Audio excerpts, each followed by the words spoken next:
ಬಿಟ್ಟಿಲ್ಲ.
ರೆಪ್ರೆಸೆಂಟ್ ಮಾಡೋದ್ರಲ್ಲಿ ಫೇಲ್ ಆಗಿದೆ ಅಂತೇಳಿ ಮೇಲ್ನೋಟಕ್ಕೆ ಕಾಣಿಸ್ತಾ ಇದೆ.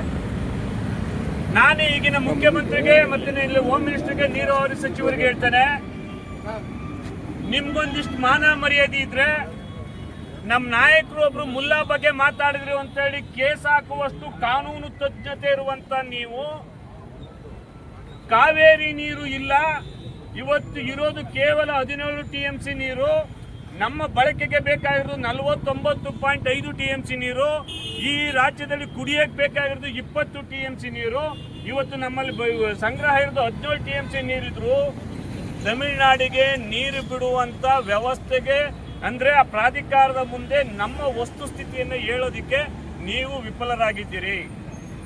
ಮಾನ್ಯ ಪ್ರಿಯಾಂಕ ಖರ್ಗೆ ಅವರೇ, ರಾಮಲಿಂಗ ರೆಡ್ಡಿ ಅವರಿಗೆ ಬಹುಶಃ ಕನಸು ಬಿದ್ದಿತ್ತ ಏನೋ, ಈ ದರಿದ್ರ ಸರ್ಕಾರ ಬಂದಾಗ ಯಾವ ಕೆರೆ ಕಟ್ಟೆಗಳು ತುಂಬೋದಿಲ್ಲ ಅಂತ ಗೊತ್ತಾಗಿತ್ತು.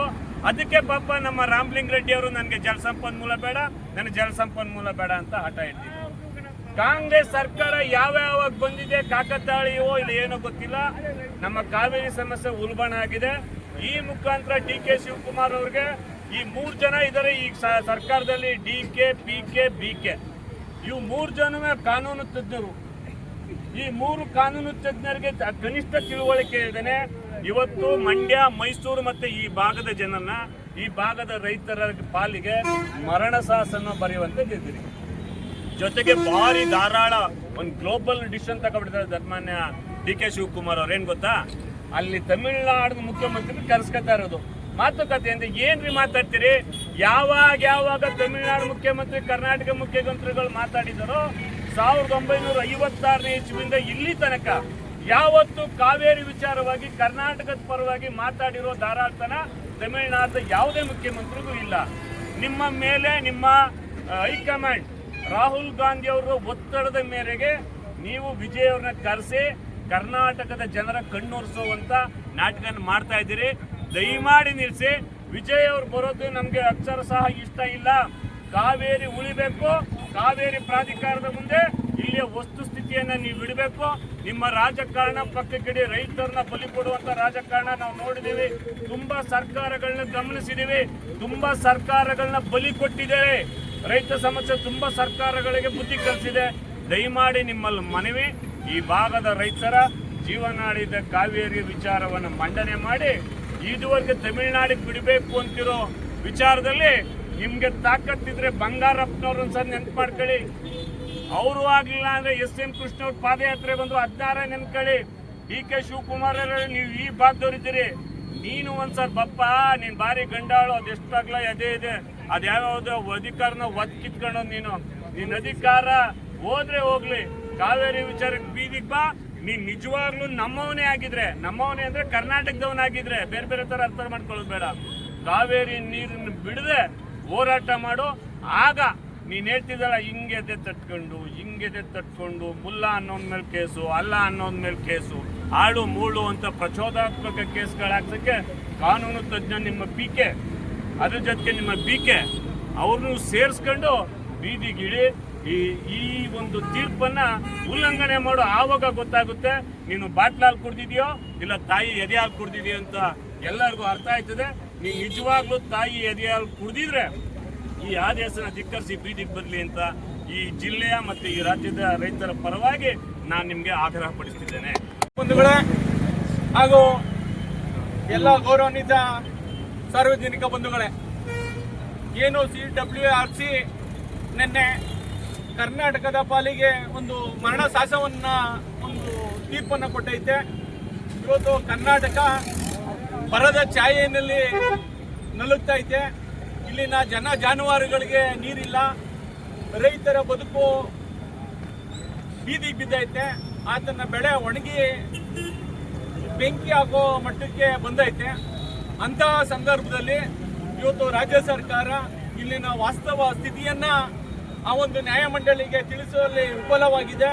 ಇವರು ಅಧಿಕಾರದ ಕಿತ್ತಾಟದಲ್ಲಿ ರಾಜ್ಯದ ಜನರ ಯೋಗಕ್ಷೇಮವನ್ನು ಮೈಮರೆತು ಇವತ್ತು ಆ ನ್ಯಾಯಾಧೀಕರಣ ನಮ್ಮ ವಿರುದ್ಧ ತೀರ್ಪು ಬರೋ ಥರ ಮಾಡವ್ರೆ. ಇವತ್ತು ನಾವು ರಾಜ್ಯ ಸರ್ಕಾರಕ್ಕೆ ಆಗ್ರಹ ಪಡಿಸ್ತೀವಿ. ಇವತ್ತು ನೀವು ಮೇಲ್ಮನೆ ಸಲ್ಲಿಸಬೇಕು, ವಾಸ್ತವಾಂಶವನ್ನು ಅವರಿಗೆ ಹೇಳಬೇಕು. ಯಾವುದೇ ಕಾರಣಕ್ಕೂ ಕರ್ನಾಟಕಕ್ಕೆ ತಮಿಳುನಾಡಿನ ಮುಖ್ಯಮಂತ್ರಿ ಸ್ನೇಹ ಸೌಹಾರ್ದಯುತವಾಗಿ ಬರಲ್ಲ. ಇಲ್ಲಿಂದ ಆತ ಹೋಗಿ ಅಲ್ಲಿ ಕನ್ನಡಿಗರ ಭಾವನೆಯನ್ನು ಕೆರಳಿಸುವಂಥದ್ದು, ತಮಿಳು ಭಾವನೆಯನ್ನು ಕೆರಳಿಸುವಂಥ ಒಂದು ಭಾಷಾ ಸಮಸ್ಯೆಯನ್ನು ತಂದಿಡೋದಕ್ಕೆ ಆ ಮುಖ್ಯಮಂತ್ರಿ ಇಲ್ಲಿ ಗೊತ್ತವ್ರೆ ಹೊರತು ಯಾವುದೇ ಮೇಕೆದಾಟಿನ ವಿಚಾರವಾಗಿ ಕಾವೇರಿ ವಿಚಾರವಾಗಿ ಆ ವ್ಯಕ್ತಿ ಇಲ್ಲಿ ಗೊತ್ತಾ ಇಲ್ಲ. ಮೊದಲನೇದಾಗಿ ಆ ವ್ಯಕ್ತಿ ಜೊತೆ ಮಾತಾಡೋದೇ ಒಂದು ರೀತಿಯ ಅನೌಪಚಾರಿಕ ಅಂತ ಕಾರ್ಯಕ್ರಮ.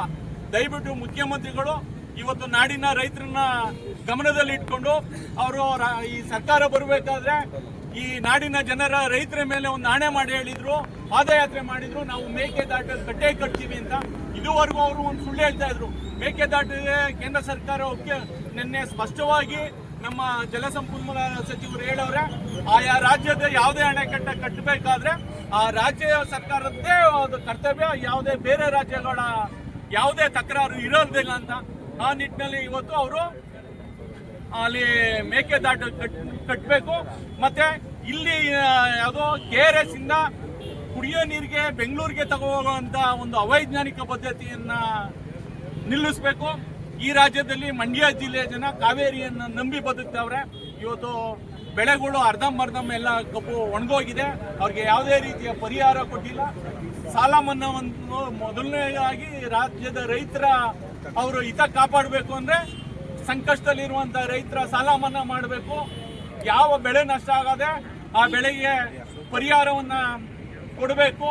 ಜನ ಜಾನುವಾರುಗಳಿಗೆ ಹೇಮಾವತಿಯಿಂದ ಆಗ್ಬೋದು, KRS ಇಂದ ಆಗಿರ್ಬೋದು, ಜನ ಜಾನುವಾರಿಗೆ ಕೆರೆ ಕಟ್ಟೆಗಳಿಗೆ ಇವತ್ತು ಕುಡಿಯೋ ನೀರಿಗೂ ಸುಧಾ ಅಂತರ್ಜಲ ಇವತ್ತು ಪಾತಾಳಕ್ಕೆ ಹೋಗಿದೆ. ಆ ನಿಟ್ಟಿನಲ್ಲಿ ಇವತ್ತು ಎಲ್ಲರೂ ಸುಧಾ ನಲುಗ್ತಾವ್ರೆ. ದಯವಿಟ್ಟು ಈ ರಾಜ್ಯ ಸರ್ಕಾರಕ್ಕೆ ಮಾನ ಮರ್ಯಾದೆ ಇದ್ರೆ, ಈ ಜನಗಳ ಹಿತರಕ್ಷಣೆಗೆ ನೀವು ಬದ್ಧನೇ ಆಗಿದ್ರೆ ತಕ್ಷಣ ಹೇಮಾವತಿ ಇರ್ಬೋದು, KRS ಇರ್ಬೋದು, ಎಲ್ಲ ಕೆರೆ ಕಟ್ಟೆಗಳನ್ನ ತುಂಬಿಸ್ಬೇಕು. ರೈತರಿಗೆ ಪರಿಹಾರ ಕೊಡಬೇಕು. ಬೆಳೆ ಸಾಲ ಯಾವುದೇ ಸಾಲವನ್ನು ರೈತರ ಸಂಪೂರ್ಣ ಮನ್ನಾ ಮಾಡಬೇಕು ಅಂತ